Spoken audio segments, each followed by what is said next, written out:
Hello మనీ బంగారమ్స్, beautiful rainy afternoon అనమాట. ఇది సాటర్డే ఆఫ్టర్నూన్. అండ్ మీరు అందరూ అడిగారు అన్న NS400Z ఒకసారి ఓనర్షిప్ రివ్యూ చెప్పండి అన్న. ఇన్ని రోజులు అయింది కదా, ఫస్ట్ సర్వీస్ కూడా అయిపోయింది కదా. సో ఈరోజు మనము మన బండి గురించి మాట్లాడుకుందాం. ఇది ఇన్స్టా 360 వీడియో అనమాట. సో 360 డిగ్రీ వ్యూతో పాటు మీకు మంచి సీనరీతో పాటు మంచి వెదర్తో పాటు ఈ బ్లాగ్ చేద్దామని డిసైడ్ అయినాను. సో వీడియో కనుక నచ్చినట్లయితే కొంచెం అన్నను సపోర్ట్ చేయండి. ఈ రా కంటెంట్ సోలో క్రియేటర్ 1 lakh దగ్గరలో ఉన్నాము. వర్డ్ ఆఫ్ మౌత్ కొంచెం స్ప్రెడ్ చేసి మనం 1 lakh రీచ్ అయ్యేంత వరకు ప్రయత్నం చేయండి. అండ్ ఖచ్చితంగా ప్యూర్ ఆటోమొబైల్ కంటెంట్, మన ఎటువంటి కమర్షియల్ అనౌన్స్మెంట్స్ ఉండదు, బెట్టింగ్ యాప్స్ కానీ సోది కానీ ఏది మనం ఉండదు. Direct pure automobile content point to point మీ ముందు తీసుకొస్తాను. టైం వేస్ట్ చేయకుండా వీడియోని స్టార్ట్ చేసేద్దాం. సో NS400Z ఎందుకు తీసుకున్నాను, ఆల్రెడీ 6R ఉంది అండ్ ఒక స్కూటర్ ఉంది, ఫ్రాంక్స్ ఉంది. ఫ్రాంక్స్ కూడా ఓనర్షిప్ రివ్యూ నేను షేర్ చేస్తాను. ఇన్లైన్ ఎందుకు అమ్మాను దాని గురించి కూడా రీజన్ చెప్తాను. సో 6R అనేది మనం డైలీ తీయలేమండి. ప్రాబ్లం ఏంటంటే మనకి 6R అనేది హై రెబింగ్ మెషిన్. అంటే మీకు ప్రతి గేర్లో అది 15,000-16,000 RPM వరకు రెబ్ అవుతుంది. అలా అన్నప్పుడు సెకండ్ గేర్లోనే మనం ఆల్మోస్ట్ 200 టచ్ చేసేస్తాం. సెకండ్ గేర్లో 200 టచ్ చేసేస్తే ఇంకా మీద 4 గేర్లు ఎక్కడ వాడేది. సో డైలీ యూస్కి అది మన సిటీలో ఇలా సడన్గా వర్షం పడినా లేకపోతే ఏమన్నా ట్రాఫిక్ జామ్ అయినా బండి పాడైపోతుందండి. అది ఫ్రీ రెబింగ్ మెషిన్. పొద్దుగాలు తీసుకెళ్ళాలి, మంచిగా హైవే పైన దాన్ని నడిపించాలి, ఎంజాయ్ చేయాలి, మళ్ళీ తీసుకొచ్చి పెట్టేయాలి. దానికే పనికొస్తాయి ఈ స్పోర్ట్ బైక్స్. సో ఒక సరదా, ఒక డ్రీమ్ అందరికి చిన్నప్పటి నుంచి ఉంటుంది. మనం కూడా ఒక సూపర్ స్పోర్ట్ కొనాలి రాబోయే అని. పెద్దగా అయిన తర్వాత డబ్బులు సేవ్ చేసుకొని మనం కష్టపడి కొంటాం అనమాట. సో దాని తప్ప డైలీ యూస్కి మనకు కావాల్సిన మ్యాక్సిమం కెపాసిటీ అనేది 400cc అండి. దానిపైన వెళ్తే మీరు డైలీ దాన్ని యూజ్ చేయలేరు. ఇంకోటి లైట్ వెయిట్ ఉండాలి బండి. లైట్ వెయిట్ ఉంటేనే మీరు ట్రాఫిక్లో అలసిపోరు. లేకపోతే హెవీ బండి తీసుకున్నారు అనుకోండి, బర్రె లాంటి బండి, దాన్ని మేపుతూ దాన్ని నడపడానికి, దానికి ఇటు అటు జరపడంలోనే మీ వర్కౌట్ అయిపోతుంది. మీరు మొత్తం గాలి మొత్తం దిగిపోతుంది. సో అలాంటప్పుడు డైలీ యూస్కి ఫెటిగ్ ఫ్రీ రైడింగ్ ఎక్స్పీరియన్స్ అంటారు. అంటే మనం అలసిపోకూడదు, మనం హోల్ డే నడిపించినా మనము అలసిపోకూడదు. అది మంచి మిషన్ అనమాట. సో ఈ 400NS నాకు ఎందుకు నచ్చిందంటే, first of all Pulsar DNA ఉందా అంటే ఉంది. ఎందుకంటే ఆ డిజైన్ చూడగానే మీకు అర్థమైపోతుంది this is a fast machine అనేది. ఆ ఫ్రంట్ హెడ్ ల్యాంప్ కానీ, ఆ లైట్నింగ్ బోల్ట్ DRLs కానీ చూస్తే ఈ రెడ్ కలర్లో చాలా బాగుంది. వైట్ కలర్ కూడా చాలా అదిరిపోయేలా ఉంది. ఒకలాంటి ఫ్లోరసెంట్ గ్రే కలర్ వస్తుంది, అది కూడా ఫ్లోరసెంట్ స్టిక్కర్స్తో పాటు అది కూడా చాలా బాగుంది. సో ప్రైస్ అండి, ధర ఈ రోజుల్లో ధర బెస్ట్ వాల్యూ ఫర్ మనీ. తక్కువ ధరలో ఎక్కువ ఫీచర్స్ ఎవరు ఇస్తారో వాళ్ళే కింగ్ అనమాట. అది కార్స్ ఉండనివ్వండి, బైక్స్ ఉండనివ్వండి. ఇప్పుడు 1,85,000కి మనకి 400cc bike, slipper clutch, ride by wire, riding modes, ABS, traction control ఇవన్నీ నింపి ఇచ్చేసాడంటే క్విక్ షిఫ్టర్ తప్ప అన్నీ ఉన్నాయి. సో అలా ఉన్నప్పుడు మనము వేరే ఏది కొనాలి అంటే వేరే ఎందుకు అనవసరం డబ్బులు వేస్ట్ చేయాలి వేరే బండి కొని. So easy availability, spots availability, spares availability, service network బాగుంది. అండ్ దాంతోపాటు మనకి బండి పర్ఫార్మెన్స్ దుమ్ము లేపే పర్ఫార్మెన్స్ అనమాట. పెద్ద బైకులను కూడా ఓడగొట్టేస్తుంది ఇది. సరైన రైడరు కరెక్ట్ కండిషన్స్లో బండి నడిపిస్తే అది ఒక రేంజ్లో రెచ్చిపోతుంది అనమాట. ఒక్కసారి లెన్స్ చూసుకుందాము, దానిపైన ఎక్కువ వాటర్ ఏమైనా పడ్డదా అనేది.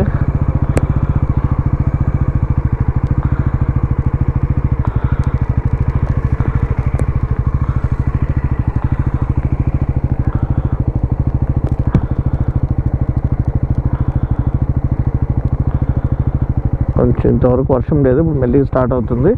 But anyway let's enjoy the weather and త్వరగా కంప్లీట్ చేసుకుందాము.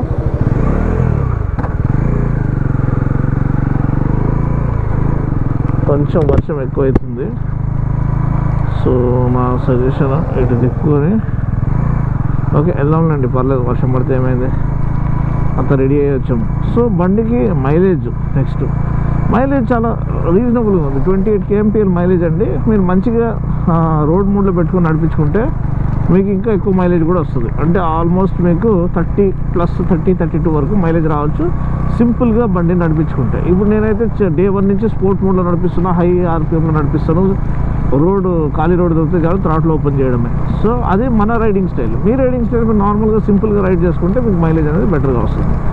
ఇంకోటి మీకు మైలేజ్ డైలీ యూస్కి మాత్రమే కావాలి, కంఫర్ట్ ఉంటే చాలు, ఎక్కువ పర్ఫార్మెన్స్ లేకపోయినా పర్లేదు అనుకునే వాళ్ళకి N250 కానీ F250 కానీ బ్రిలియంట్ బైక్స్ అండి. ఎందుకంటే దాని రిఫైన్మెంట్ చాలా బాగుంటుంది.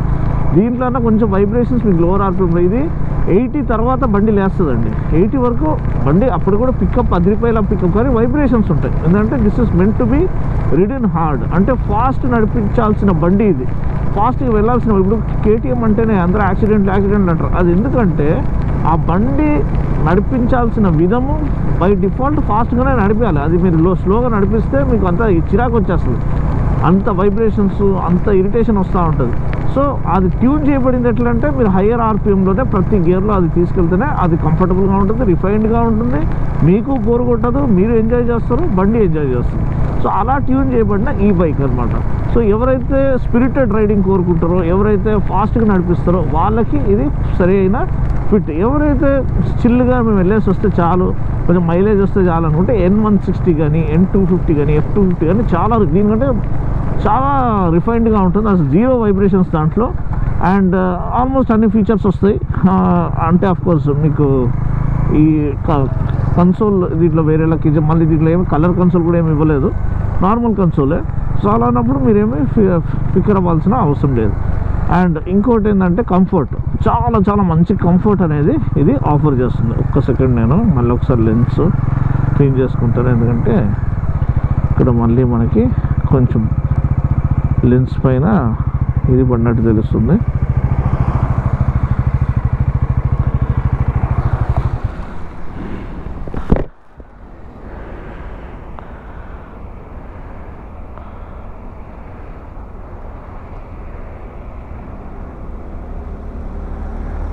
ఓకే, ఇప్పుడు సెట్ అయిపోయి ఉంటుంది. వర్షం కూడా కొంచెం తగ్గింది.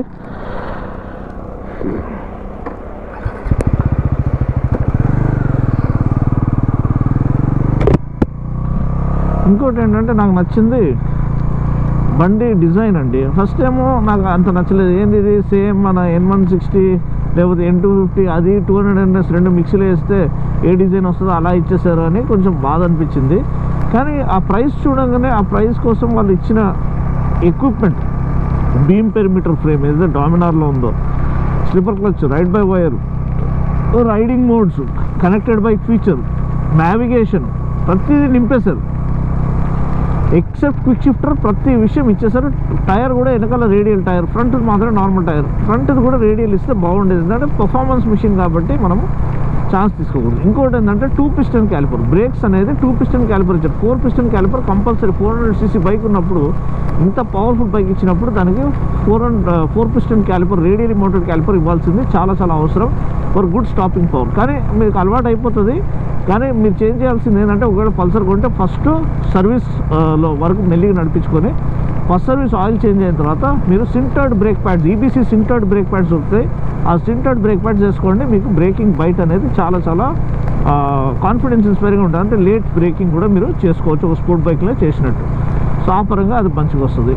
ఇంకోటి వైబ్రేషన్ అయితే ఉంది. 80 తర్వాత క్లియర్ అయిపోతుంది. 80 నుంచి 150, 160 వరకు అసలు బీస్ట్ అండి ఇది. బండి వెళ్తూనే ఉంటుంది అసలు.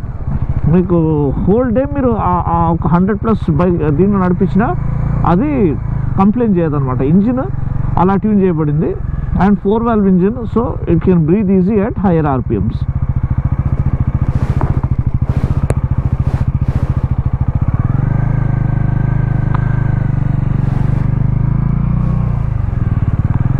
చూడండి టర్న్ కూడా ఎంత ఈజీగా టర్న్ అవుతుందో.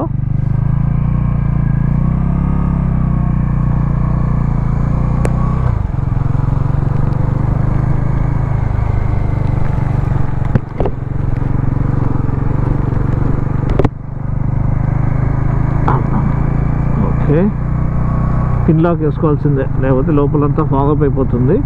బట్ ఎనివే కొంచెం వరకు మనం గ్యాప్ ఉంచుకున్నాము. సో హోప్ఫుల్లీ ఇది రికార్డింగ్ మంచిగా వస్తే చాలు మనకి. అండ్ IP68 రేటింగ్ కాబట్టి మనకేం ప్రాబ్లం లేదు. వాటర్ ప్రూఫ్, ఇదే అడ్వాంటేజ్ అండి యాక్షన్ కెమెరాస్ దీంట్లో. ఇప్పుడు మన DSLలో 4 లక్షలు పెట్టి కొన్నాం అనుకోండి, అది వాటర్ పడి ఒక్క చుక్క లోపల పోయిందంటే మొత్తం 4 లక్షలు నీళ్ళల్లో కలిపేసినట్టే, లిటరల్లీ నీళ్ళల్లో కలిపేసినట్టే. ఎందుకంటే వాటర్తో పాడైపోతుంది కాబట్టి. But anyway coming back to the bike, back lit switches ఉన్నాయి, హైబీమ్ ఫ్లాష్, మిర్రర్స్ చాలా రిచ్ క్వాలిటీ మిర్రర్స్ ఇచ్చారు, సేమ్ మన డామినార్ మిర్రర్స్. ఇంకోటి లేడీస్ కూడా ఈజీగా కూర్చునేటట్టు సీటింగ్, ఏదో ఫస్ట్ ఫ్లోర్లో మన R15కి ఇచ్చినట్టు first floor second floor seating కాకుండా లేడీస్ ఈజీగా మీరు అమ్మగారిని ఎక్కడైనా తీసుకెళ్లాలన్నా, డాడీని ఎక్కడన్నా డ్రాప్ చేయాలన్నా ఈజీగా వాళ్ళు కూర్చోవచ్చు, పెద్దవాళ్ళు కూర్చోవచ్చు అనమాట. సో ఇంట్లో ఒక్క బైక్ ఉన్నా నడిచిపోతుంది. చాలా థింక్ చేసి డిజైన్ చేయబడిన బైక్ ఫర్ డే, అంటే one bike do it all philosophy. మీకు స్పోర్టీ రైడింగ్, పర్ఫార్మెన్స్కి పర్ఫార్మెన్స్, డైలీ యూజబిలిటీకి డైలీ యూజబిలిటీ, ఫ్యామిలీ పర్పస్ అంటే ఫ్యామిలీ పర్పస్, అన్నిటికీ కలిసి ఉండిపోయేటట్టు ఒక బైక్ని వాళ్ళు డిజైన్ చేస్తారు. అది మీరు గమనించాలి. అండ్ ఓవరాల్ చూడడానికి కూడా చూస్తుంటే చాలా నచ్చేస్తుందండి. ఎస్పెషల్లీ ఆ ఫ్రంట్ హెడ్ ల్యాంప్ డిజైన్ అయితే కిక్ యాస్ డిజైన్ అండి. చూస్తూ ఉంటే అదేదో నిజంగా నిల్చుంటేనే ఏదో ఫాస్ట్గా వెళ్తున్న ఫీలింగ్ వస్తుంది. It looks fast even while standing still అంటారు. అది నిజంగా ఈ యొక్క హెడ్ ల్యాంప్ డిజైన్ చూస్తే. సో అదే అండి, మిగతాదంతా ఓకే. మెయింటెనెన్స్ కాస్ట్ అంతేం లేదు, ఫస్ట్ సర్వీస్ అయిపోయింది, జస్ట్ నేను ఇంజిన్ ఆయిల్కి పే చేశాను. సో అది పెద్ద ఖర్చు ఏం కాదు, చాలా తక్కువ, రీజనబుల్ ప్రైసే. అండ్ నేను చెప్పినట్టు ఆ బ్రేక్స్ ఒకటి మీరు చేంజ్ చేస్తారు, సస్పెన్షన్ చాలా బాగుంది, కొంచెం స్టిఫ్గానే ఉంటుంది. ఇంకోటి హై స్పీడ్ కార్నరింగ్, అంటే మీరు ఒక 130, 140లో కార్నర్ చేయడానికి ట్రై చేస్తే అప్పుడు ఈ యొక్క టైర్స్ మీకు సపోర్ట్ చేయవు, ఇలా వాబుల్ అవ్వడం స్టార్ట్ అవుతుంది. సో ఫ్రంట్ అండ్ రేర్ మీరు అదే అపోలో ఆల్ఫా కానీ లేకపోతే యూరో గ్రిప్ కానీ, టీవీఎస్ యూరో గ్రిప్ కూడా కొత్తవి చాలా బాగున్నాయి. అవి టైర్స్ మీరు వేసుకుంటే radial tyres, steel radial tyres, ఖచ్చితంగా మీకు గ్రిప్ బండి సపోర్ట్ చేసే టైర్స్ అనేది వేసుకుంటే బండి ఒక రేంజ్లో పర్ఫామ్ చేస్తుంది. సో అదొక్కటి మీరు గమనించాలి.